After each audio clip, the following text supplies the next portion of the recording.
Greetings, everyone. Welcome to our next segment of OPP Live AMAs, which stands for Ask Me Anything. We're coming to you live from the ancestral territories of the Chippewas of Rama in a beautiful city of Aurelia. General headquarters, which is the OPP mothership, is situated here. If you've never been to the Sunshine City, make sure you come by. Two very special guests with me today. This is exciting. We're celebrating 50 years of women in uniform within the OPP. And just so happens that they're two friends of mine, so I look forward to talking with them, and you'll find out all about their journey, where they're from. First, I'd like to introduce Superintendent Mayor Shannon. Thanks for joining us. Thank you, Benny. Very excited to be here. It's especially great to be here on International Women's Week, which is coming up on Friday. So thank you. Awesome. And Superintendent Shannon is also my boss. So any positive comments that you want to send her after this production, by all means, positive comments only. Another good old friend, I haven't seen you in a while, Constable Charmaine Tomlinson. Welcome, Charmaine. Thanks for having me, Vinny. Appreciate it. Now, Charmaine, where are you at now? Because last time I saw you, I think we were training for public order at base board and wearing all this heavy gear. Where are you now? I'm presently working at Queen's Park Detachment, downtown Toronto. Wow, that's awesome. All the way downtown, eh? How's the commute to get to work? You know what? It's nice to just put on some nice classical music and just keep driving until you get to work and smile. It's life is good Oh, as that's long as good. you get to your destination. I'm glad that you found a way to deal with that. I think I go with music also, probably not classical, a little on the heavier side, probably. But enough about me. Let's talk about you. Um, you both have an amazing story of how you got on this job, where you started, and what brought you here. I'm going to start with you, Superintendent Shannon. Can you tell us, I know nobody likes talking about, tell us about how long you've been on the job and why you applied, how old you were, what got you into this, what piqued your interest? Thank you, Vinny. So I'm in my 30th year of policing, and I, from a very young age, was exposed to policing. My father was a uniform member with the OPP for 37 years, and we grew up primarily in Northern Ontario. And for those people that haven't been exposed to the North, back in the 60s and 70s, a lot of our Northern OPP detachments frequently had residents attached to the detachments. And so when I was 10, we moved, my dad was transferred to Mattawa. And when we made that move, we lived at the house adjacent to the Mattawa detachment. And I remember those very well, by the way. It was that long detachment, and right at the end was where detachment commander could walk into the office at any time of the day or night. Correct. Our house was detached. It was right behind. And for those historians out there, the Tim Hortons, now situated in Mattawa, is on the footprint of what used to be our residence. Anyways, so from a very young age, Mattawa was not a 24-hour detachment. And it would be quite common in the middle of the night to hear someone knocking at our door looking for assistance. And I frequently remember, as a young person, getting up in the middle of the night, going to answer the door and telling whoever it was that was looking for police assistance to just hold on for a minute while I go get my father to render assistance. So I was really influenced by that, Vinny. My brother, who was a year older, he went on to join the OPP and served 32 years. And so it was just kind of a natural calling for me, something that I always wanted to do. That being said, I was a little bit older. I knew I wanted a family. So I didn't join until I was 30. And when I headed off to OPC, I had 3 children under 5 that were left behind. I had a 5-year-old daughter, a 4-year-old son, and a 1-year-old daughter. So the old adage, it takes a village. I really had that support That's that's an amazing story, and we see that more and more. Police families, where Mhm. the younger generation follows the footsteps. I think it's just interesting when you say about going to answer the door. I'm just picturing somebody's at your door from an accident, or they've just been assaulted, and you're like, just one Yeah. sec, I'm going to go get my dad. Times have changed, right? Our detachments are 24 hours now, but what a neat piece of history. I hope you're writing some of that stuff down, maybe do some memoirs one day, because it's stuff you don't hear about anymore. Yeah. Now, Charmaine, tell us a bit about your journey. Where were you at when you applied? What attracted you to this? I would say that my journey started as a young girl, as a dream in growing up in Jamaica. A lot of my family members back there were in the police force or in the military, so I was always accustomed to seeing someone in uniform and always appreciate the job that they do, and also just seeing the satisfaction that they get from their job when they came home at night. Fast forward, living in Canada. Um, carry that dream with me, but my journey took me through so many different venues, being a social worker, a dental hygienist, all those different careers, but still having that love and dream of wanting to become an officer. So I applied to the OPP in 2005. I was in my mid 30s, had two boys and a husband, and head off to OPC. I mean, for me, going off to OPC was going on a vacation because I was away from the husband and the kids. So, I mean, I mean, I miss them, but it was a vacation, to be honest with you. And and I was the oldest there, so you felt a bit out of place. But at least you had your mind on the prize, and you know what you wanted. And I started off in HSD, Highway Safety Division. I started off in Aurora, then to Whitby in Queen's Park, and also a member of Public Order Unit. So I had That quite the journey. that's awesome, and we're going to talk a bit more about your journey and the different steps. I want to do that with both of you. Just something I find interesting. Funny how you have a similar journey without even knowing. They both from Yeah. policing families on separate continents, and you're both with the OPP now. So I think that's a kind of a neat coincidence. And Charmaine, how old were you when you moved to Canada? I was around, I believe, 9 years old. Yeah. Okay. So 9 years old, you come here, but it was in your blood. It was following Hmm. the footsteps of your family also. Hmm. I just want to let you know there's a lot of comments coming in. People are saying, wow, that's amazing. Thanks for sharing. And people that are asking us questions, every now and then I will be able to break and take some of those questions and try to answer them for you. I want to remind everyone that everything we're talking about, as far as details, when people ask questions about when the next classes are, when the next events are, opp.ca. That is the go-to. opp.ca, you can look under upcoming events. There's all kinds of instructions, how to prepare for the process.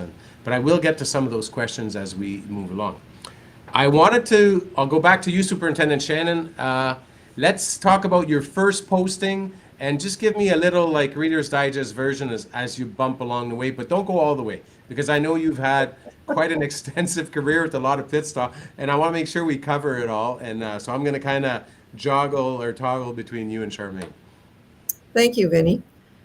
So yeah, my first posting was the former Berks Falls Detachment, now known as Almaguin Highlands, which was truly an exceptional posting for a new officer to get exposure uh, to pretty much everything that a frontline officer can encounter in their day-to-day duties on the road. A good mixture of criminal investigations, traffic enforcement, multiple communities that we policed. And it truly was just a great way to start off my career. So I did 5 years as a GLE, which is a general law enforcement officer, on the road, shift work. And at the 5 year mark of my career, I really had a real genuine interest in crime, and ended up competing for a position in our crime unit. and was successful with that process. And so then I moved into criminal investigations and spent 5 years specializing, getting the training to really hone up my criminal investigations. Vinny, if I can comment on anything, as I'm closer to the end of my career than the beginning, and I've been really reflecting a lot, especially this past year. I really can't speak enough to what an exceptional career I've had, the opportunities that have been provided, and not just uniform. Like when I think about our organization, the training opportunities that we are afforded um, really are second to none. When I, Absolutely. reflect on some of my training, and I know that you'll be able to speak from your specialty being a canine, um, you know, the OPP sent me out to Rotman's for a police leadership. I had the opportunity to complete a course with Dalhousie on leadership coaching. Um, in my early days, the organization really set me up to be um, a really strong criminal investigator. And then as I progressed through the different roles in my career, the training just continued. I echo your thoughts there because I've always said that the Ontario Provincial Police is probably one of the highest and best trained police agencies in North America. We are recognized on the world stage as a police service of excellence. And I can't say enough about our academy and our instructors. That's why I say I echo your thoughts. All our in-house training, which is done by our own people that become experts in the field, all the way from the academy training new recruits to training detectives, to training people on how to investigate homicides in the crime world, whether you're specializing in ERT or canine. Our training is awesome. And with that, I'm going to use that as a segue to go back to you, Shar. Is it okay if I call you Shar? Because I've always just called you It's that. okay to call me Char. I'm Okay. used to you calling me Char, Vinny. I want you to tell us, I know you started in Aurora in HSD, and bring us to that specialty training that we actually did together on a Hmm. military base and talk a bit about public order. Because I think a lot of people don't realize the opportunities that are here. I think that's why you two are awesome guests. I want to make sure people get to hear a little bit of everything. Oh, public order. I would talk about, should I talk about the pain of going through public order or the enjoyment? Well, Well, I think we'll focus on the enjoyment, but tell us a bit about the training, or yeah, I want people to get a clear picture that our training is real. What we do is second to none. yeah. I became a member of public order back in 2010. And I will say it was one of the best experience I ever had in my life where training was concerned because I grew up as one of those prima donna who didn't want to sweat, who didn't think I had to do physical activities or anything like that. We But have I one. tell you, joining the OPP and especially public order, it was quite the eye opener, and it showed me that I was strong enough not as a human being but as a woman and as an individual, because uh growing up and even as an adult you doubt yourself sometimes as to what you can do, but being a part of the family, as I would call it, because public order was a family, and being the only female in that unit at the time, because we all had separate groups, it just showed me that you're never alone and you have people who will bring you up to that level where you think you can't be. So the training, the instructors, and the family was just wonderful. It was quite the unit, and it enabled us to get the job done. So even when you thought that, hey, I'm a failure today, you weren't a failure because you were that team. It's all that saying that they always say, leave no man behind. And it's truly like that. You never really leave any man or woman behind. I'm old school, so I'll just keep saying no man behind. Sorry for that. Oh, You I know, know so, exactly what you mean. We say, leave no one behind. And and for those of you that are wondering what this public order is, when you see certain events break out, there's a risk of rioting. mm, The officers that are wearing, basically, it's like wearing hockey gear with some overalls over top, a big shield, a gas mask, a helmet. It's physical, it's rigorous. And I remember doing some of that training with you, Shar, on the base. And yeah, for people that didn't want to sweat, that was the wrong place to be. But the training was awesome, and we got to participate in some neat events. Yes. Now, I'm going to guess, how many years did you do with the public order unit? Well, I went all the way up until the last training I had with them was 2013 because the unit was now divided, so it's more HSD was no longer part of POU. That's Yeah. right. When they re-centralized everything. Yes. So, wow, that's still though. So you were there for the whole run. That's amazing. Thank you for your service. Yep. I'm going to bounce back to you, Superintendent. You were talking about crime. Almost every information session I do, I have somebody says, I want to be a detective. And I've never been a detective. And, whether their inspiration comes from a TV show or a movie they've seen, but there's a certain title or there's something about being a detective where you see people, they see that. What an amazing goal to reach. Can you tell us a bit about your detective days?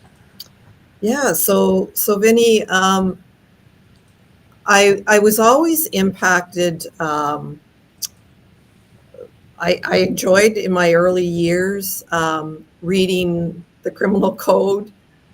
When I was preparing my Crown briefs, I was always enticed to know how to build the best Crown briefs to make sure that any charges that or cases that I was involved in, I was really doing justice for both sides.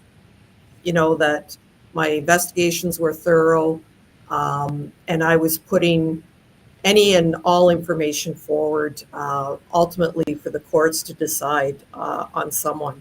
Attention to detail, right? We preach that to our new recruits. Yeah, but I can tell you some of the most satisfying work that I did was on the criminal side, especially in those early years.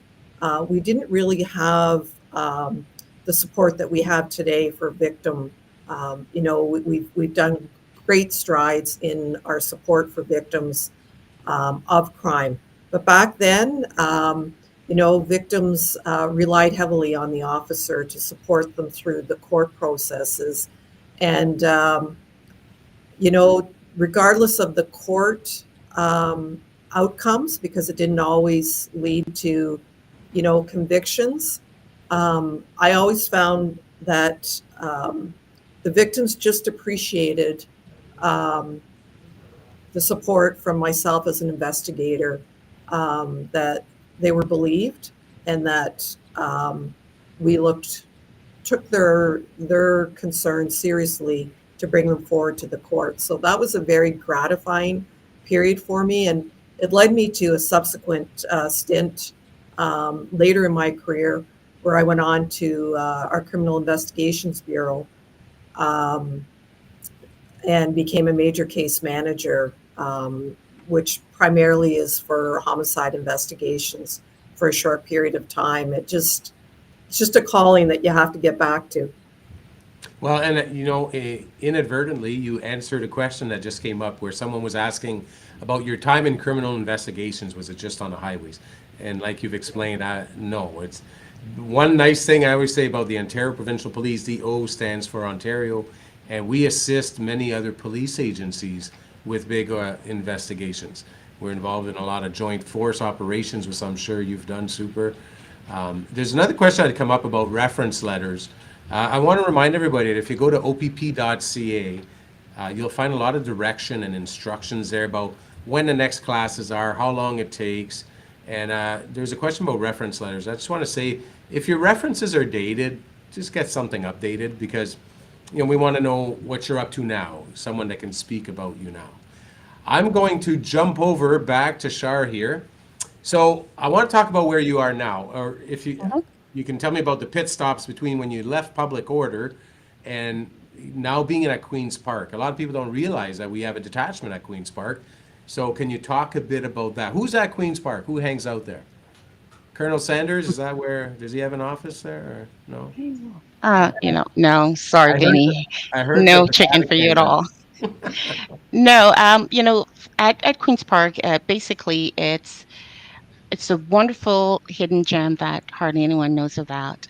but it's a different style of policing. Most people would think of just police being on the road, catching bad guys, criminals, and everything. But at Queen's Park, it deals with so many different, many people from many different socioeconomic environment that comes within the buildings that we serve. We are there within the buildings that or the security for a lot of the politicians and OPS workers, Solgen, MAG within those buildings. And we have many different sites that we are now looking after. So we have 56 Wesley Ware is our main office. Then there's 25 Grosvenor. We have Ministry of Finance office, and we are out of 777 Bay and also 438 University. So we govern all those different sites and making sure that everyone's taken care of. We do have situations where we're dealing with trespass to property, we're dealing with drugs, we're dealing with warrants, you name it. So it's not just looking after the buildings and the people that works within the building. Yes, and a lot of people don't realize we have that big of a footprint in Toronto. Yes. It's not just one building. Queen's Park encompasses a lot. And I'm glad you mentioned the type of investigations you do because people might not think about that. It's not just security of a building when you think of trespassing that, but there's crimes that occur in these places because Mhm. these are big spaces. Like I've been in Yes. parts of Queen's Park, and these are big areas. You need a substantial amount of people to keep it safe and to keep the law and order there. How long have you been with Queen's Park? I've been at Queen's Park for over 7 years now. Yes. Oh, awesome. Well, next time I'm up that way, I would love to go for a tour. I'm hoping you could hook me up, maybe, I can Glad go. to have you anytime, Vinny. Ah, Anytime. I will hold you to that.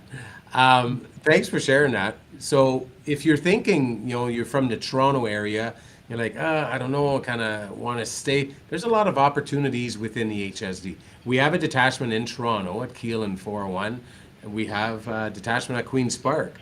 And I'm glad you brought that up because, like I said, a lot of people don't realize that. There's a question that came up asking if they need to finish OPC before they apply. No, you don't, because you can't go to OPC unless you're hired. I know some other provinces do things differently, but in Ontario, to attend the Ontario Police College, you have to first be hired by a police agency, and we send you to get trained.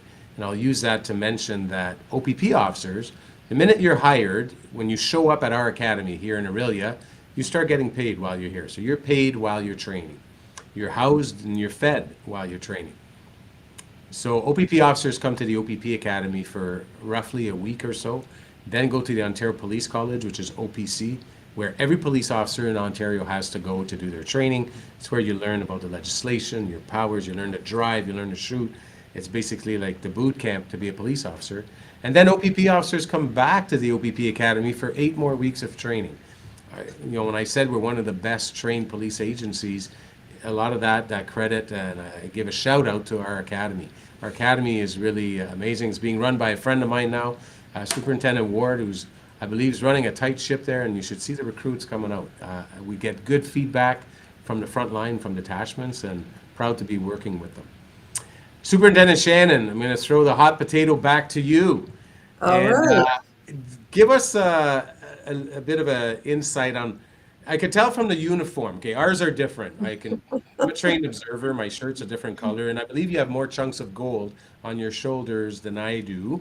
Could you explain to us what your rank means and how part of the journey about getting there? Yeah, so thank you, Vinny. So my current rank is superintendent. I was promoted to this rank a year ago on January when I assumed command of uniform recruitment. I can honestly say it is such a privilege as I near the end of my career to finish off hiring the next generation. I get the opportunity to read applicants' files when decisions are being made, and it's really inspiring to me that we're hiring such exceptionally talented individuals. So in the OPP, when you reach the rank of inspector, you become a member of the Commissioned Officers Association. So commissioned officers are deemed your senior leaders in our organization. Anyone of rank below staff sergeant and below um, are part of our OPPA, Ontario Provincial Police Association cadre. So um, going back to my career, at 10 years on the job, I wrote my sergeant's exam and was successful. And at that period of time, I went into our Professional Standards Bureau as an investigator. I spent 2 years in that role before challenging the staff sergeant exam, and then became the sergeant major. The sergeant major is a unique rank. It's comes from the military. There are only 6 in the province of Ontario with the OPP, and one in each of our regions. And it's really the head of basically protocol discipline in our respective regions. So I had the opportunity to do that role for 5 years. And Vinny, you were just speaking about how we are looked and called upon by other police services to do investigations because of our investigative excellence. During my time in Professional Standards Bureau, I had the opportunity to be asked to join an investigative team that went to Halifax to conduct an investigation. So it was an interesting process. We got sworn in as constables for our duration of our time in Halifax to do this investigation. So again, when I talk about opportunities in this organization, they're really, truly endless. You never know, when someone is going to knock on your door and say, are you available to take on this assignment, or would you be interested in this type of work? And I can't say enough about the opportunities that I've had over my career. Absolutely. It's really is limitless. Sometimes I say, if I could redo my whole career again, there's a lot of different jobs that I haven't done now that I'd like to do. And there'd probably be another career still to go because there's so many things. One of the questions we just got is for you, Shar. And I want you to talk about this.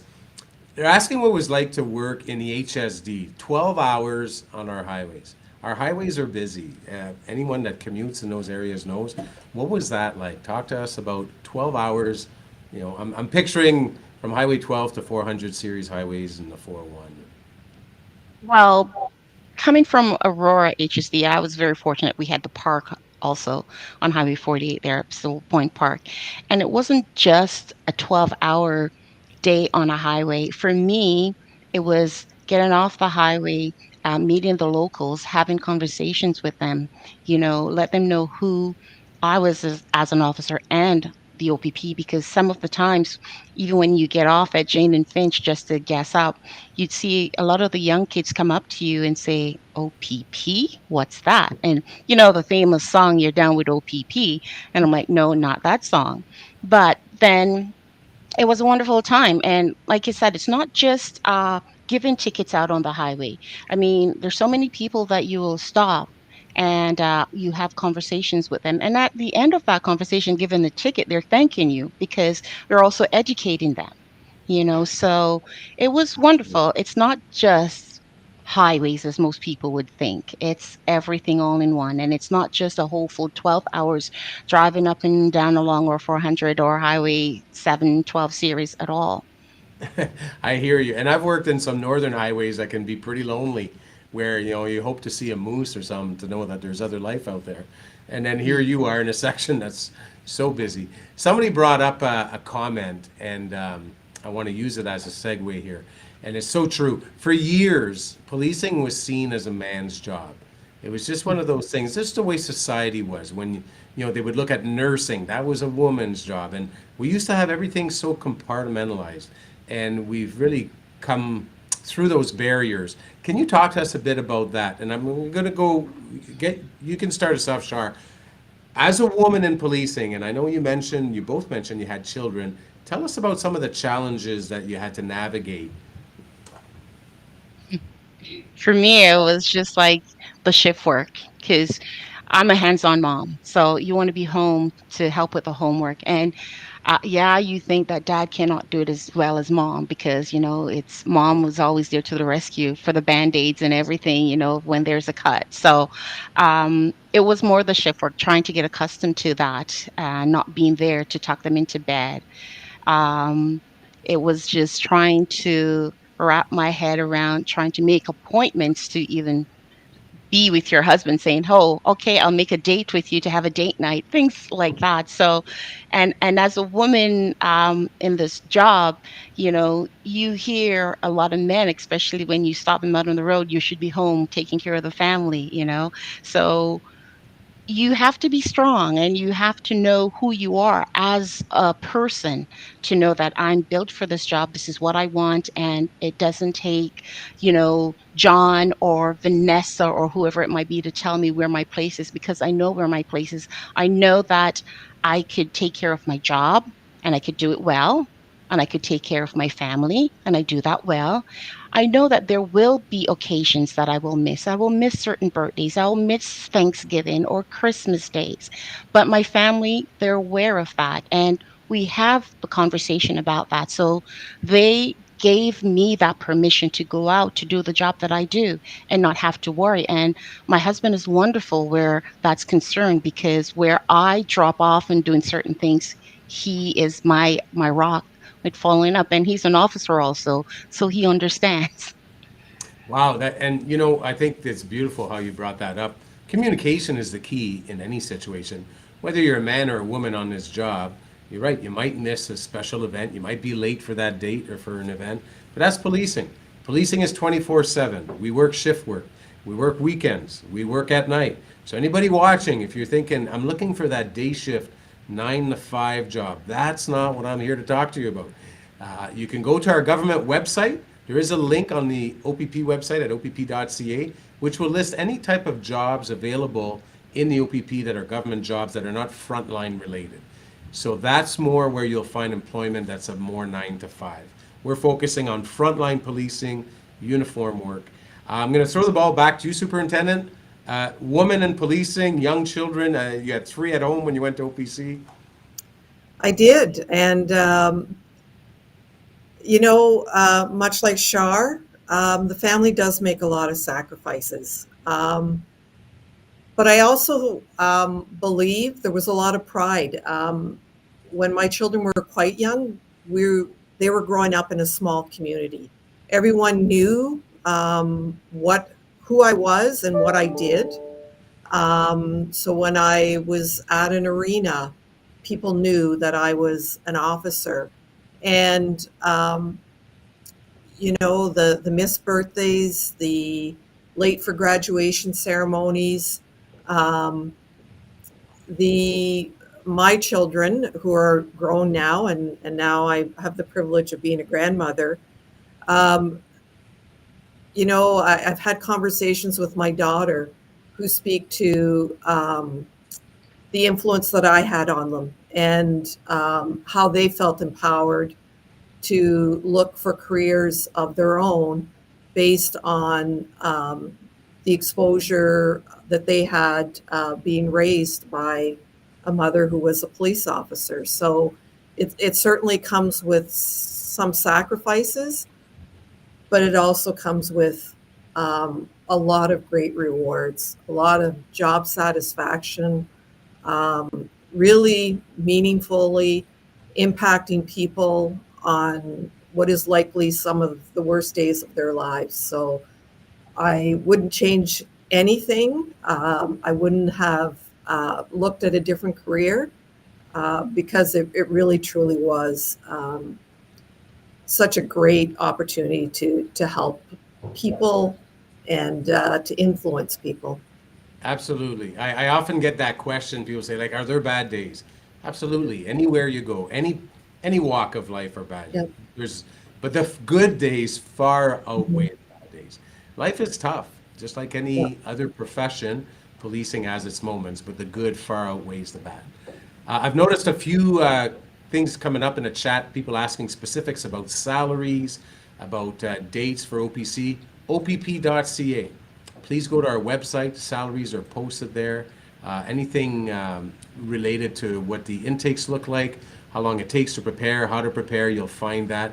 There's a lot of comments coming up giving you both the fist bump saying, amazing, strong women in the OPP. It's so nice to see that. One question that's come up that I don't know, Super, if you'll know. It says, what percentage of leaders in the OPP are women? I know that we're roughly 22 to 25% of the people in uniform in the organization are women. I don't know how that translates on a leadership scale. Well, I know at our most senior levels, Vinny, we have 5 deputies, 2 of which are females. Our commissioner's executive officer is a senior female leader. I think we're making great strides in the organization on the leadership front.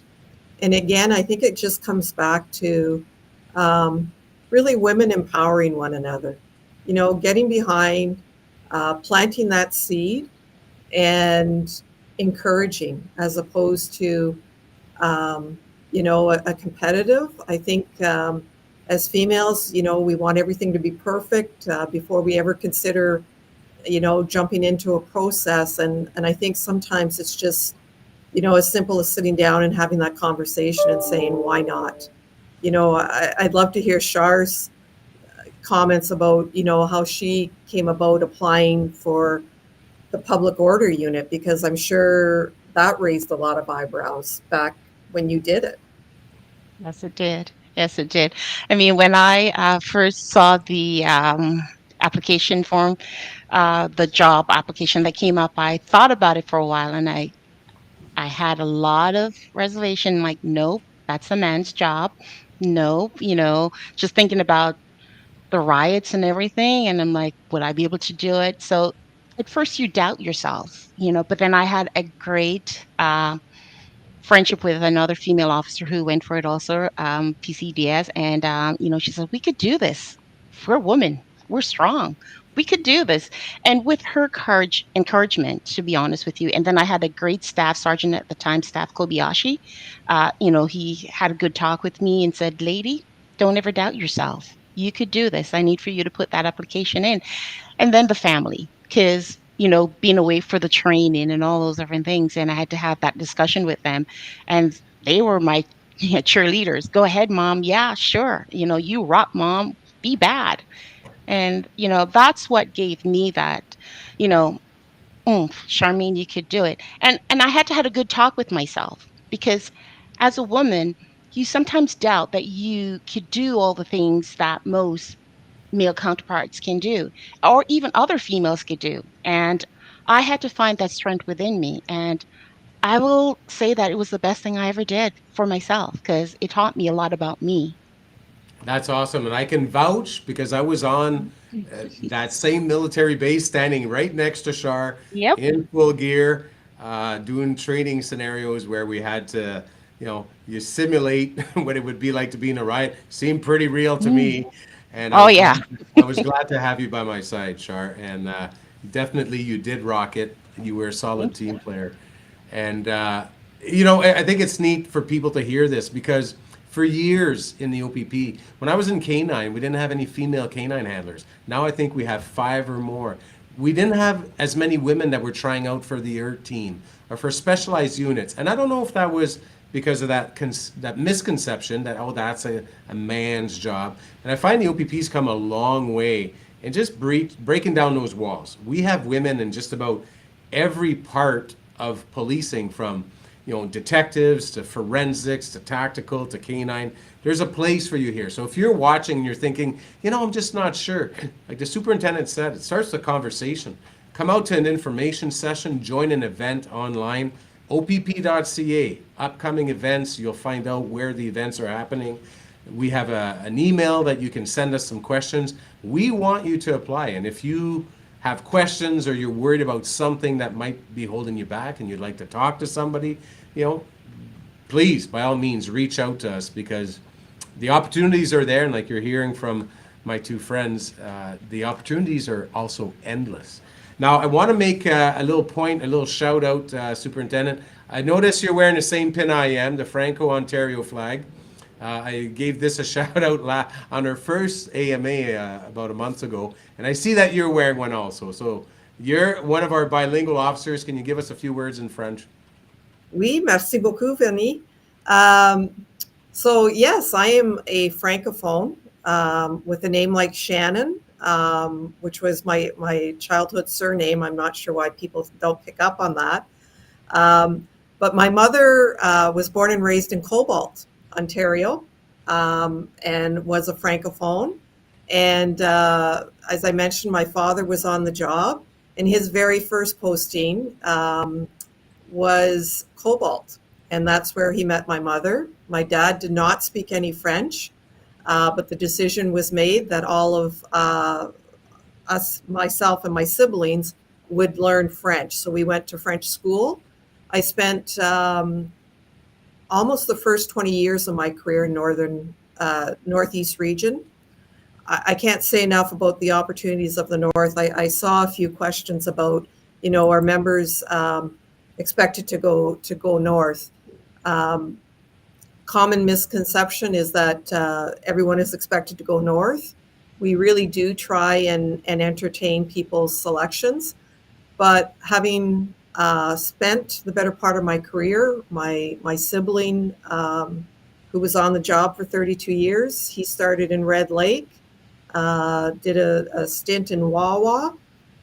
Prior to joining the job, my spouse of the day was an officer, and we went to Moosonee for 2 years. I truly can't speak enough about how exceptional the opportunities are in these smaller communities. It is such a different experience and lifestyle. The community support, the opportunities, the recreational opportunities are exceptional. Um, Being a fellow Northerner, I completely agree with you, and I echo your thoughts. Um, Somebody had asked about how long the auxiliary process is, and I just want to say it varies, but if you apply online, you go to opp.ca, the process will be a few months. It mirrors pretty much the recruit process with different parameters, and then the training week, it's 1 week of training. Again, you can find all those details at opp.ca, and I can't believe how fast time has gone by, and I want to make sure that I give you each one last thing. Somebody was asking your most memorable moment. What's the highlight of your career in the OPP? Shar, give us yours. I wish I could say it was POU, but that's part It was of my working with highlight me, too. right? Is that what you were going to say? Working with you, Vinny, and Cash. But I would say that one of my most memorable moment came through a tragedy, through a fatal. And it was on Highway 400 series. A gentleman suffered a heart attack, went through all 5 lanes, did not hit anyone, but unfortunately he passed away. And I had to go and get the family to bring to the hospital. And I will honestly say I've never been more bruised in my whole entire life, even being through training. But I got beaten by the wife, just hitting, and that was a way of her releasing her grief. And I allowed her to do that because that was her way of releasing. And the daughter did not want to graduate from college anymore because her dad was her rock and she was going to be an engineer. So I made that promise that she was going to finish school and I was going to stand in her father's place. And I stayed true to my promise. I went to the graduation, I stood in her place, and to this day, I'm still friends with the family. Every birthday, they're married, kids, and the mother and we never miss a call or talk to each other. So that was one of my most memorable, even though it came from a tragic event. What It stuck with me. what a beautiful story. Thank you so much for sharing something like that. Talk about the personal impact that a police officer can have. And I mean, that's a great example. It's not just showing up at a call and it's over. And, I'm sure there's some people getting Kleenex now after they've heard you share that. Thanks for sharing something so personal. What a memorable moment that you'll take with you for sure. Superintendent, some last words. Share with us a memorable moment, highlight of the career. Um, yeah, just so many, Vinny. Like it's, as I said, I hit my 30-year anniversary in August. And, it's interesting this past year, I've really been reflecting on my career, and really just truly the one word that keeps coming up is how blessed I've been. I've been blessed to work in 10 different roles over my 30-year career, and a wide variety of roles. I was a traffic inspector.